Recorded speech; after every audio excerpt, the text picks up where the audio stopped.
Oke, saya buka. Assalamualaikum warahmatullahi wabarakatuh. Perkenalkan, nama saya Novaliza Anasya dengan NPM 2413025046, Prodi Pendidikan Teknologi Informasi Universitas Lampung. Di sini saya mau buat video untuk menuntaskan tugas UTS mata kuliah pemrograman dasar yang di sini disuruh membuat proyek aplikasi penghitung waktu belajar efektif, yang dimana pertama itu ada analisis proyek. Proyek ini adalah merupakan sebuah aplikasi sederhana yang membantu pengguna, terutama pelajar maupun mahasiswa, untuk menghitung, mengatur, dan mengevaluasi waktu belajar agar menjadi lebih efektif dan produktif. Dan aplikasi ini juga memantau durasi belajar, mengingatkan waktu belajar, dan menyimpan waktu tanpa lama pengguna belajar setiap harinya. Selanjutnya yaitu ada fitur-fitur yang digunakan dalam proyek ini, yaitu yang pertama ada timer belajar, yang dimana itu ada Pomodoro atau custom, yang itu berisi untuk pengguna bisa mulai belajar, atau timer belajar untuk menghitung berapa lama si pengguna belajar. Yang kedua itu ada riwayat dan statistik, yang dimana itu untuk mendata durasi belajar harian, yang dimana akan didata setiap harinya si pengguna akan belajar berapa lama. Yang ketiga itu ada notifikasi dan reminder, yang dimana itu untuk mengingatkan si pengguna untuk mulai belajar dan bisa mulai belajar kapanpun yang mereka mau. Selanjutnya itu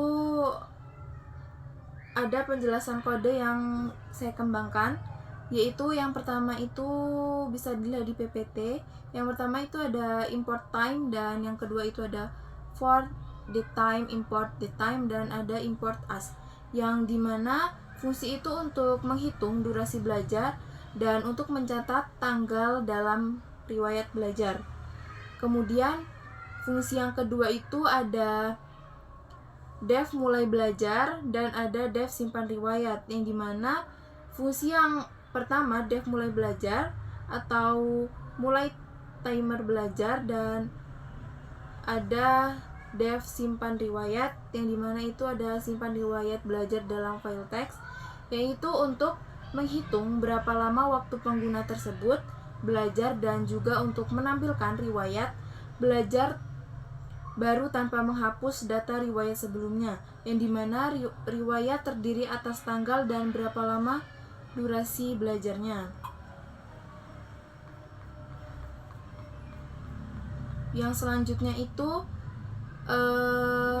fungsi di atas tersebut itu cara bekerjanya adalah dengan si pengguna menekan enter, maka akan keluar 4 menu untuk mengetahui output. Yang pertama, si pengguna hanya mampu memilih opsi 1 lalu tekan enter untuk memulai belajar, dan jika sudah selesai belajar tekan enter lagi, maka akan muncul waktu belajar lama, dan akan muncul waktu berapa lama pengguna itu belajar.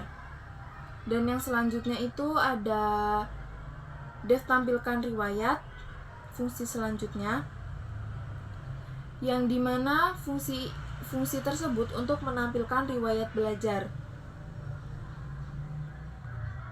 Yang cara bekerjanya itu pengguna mendapat outputnya, pengguna menekan opsi kedua lalu tekan enter, maka akan muncul riwayat waktu dan tanggal berapa saja pengguna tersebut belajar, seperti pada gambar di atas, yang fungsi di atas. Selanjutnya ada def pengingat, yang dimana itu ada setel pengingat belajar, yang fungsi itu berfungsi untuk pengguna bisa mengatur waktu untuk mengingat belajar dalam beberapa menit sekali, yang bisa disebut dengan time sleep, yang berfungsi untuk program tidur atau menunggu agar waktu yang ditentukan pengguna untuk memberi pengingat belajar.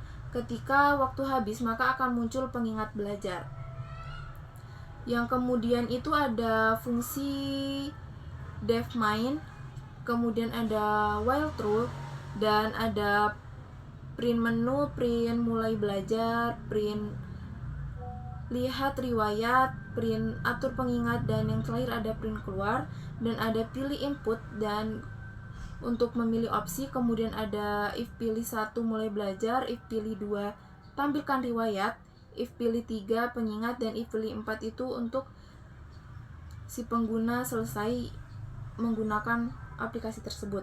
Yang dimana fungsi ini untuk mengatur menu dan interaksi pengguna, yang menu tersebut akan muncul di output paling pertama.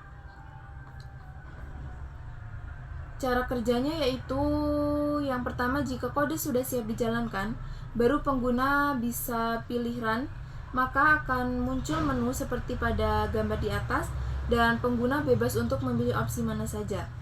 Yang terakhir itu ada fungsi if name sama dengan main. Itu fungsinya untuk kode yang telah dibuat bisa dijalankan atau di run dengan sempurna dan sesuai dengan apa yang kita inginkan.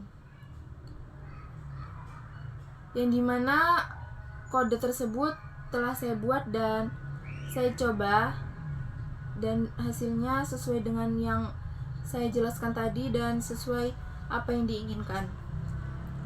Kemudian kendala dan kesulitannya yaitu yang pertama, saya tidak bisa merubah durasi belajar yang disimpan dalam bentuk detik, sedangkan di filenya itu saya sudah membuatnya dalam bentuk menit, tetapi hasilnya dalam bentuk detik. Yang kedua itu tidak bisa membuat fitur hapus dan edit riwayat. Jadi semua riwayat yang ada dalam aplikasi tersebut akan muncul jika setiap kali pengguna memilih opsi tersebut untuk ditampilkan. Oke, cukup. Mungkin hanya ini yang dapat saya sampaikan, dan segini saja materi yang dapat saya kuasai dalam mengerjakan UTS kali ini. Selanjutnya saya awali dengan salam, maka saya akhiri juga dengan salam. Saya akhiri. Wassalamualaikum warahmatullahi wabarakatuh.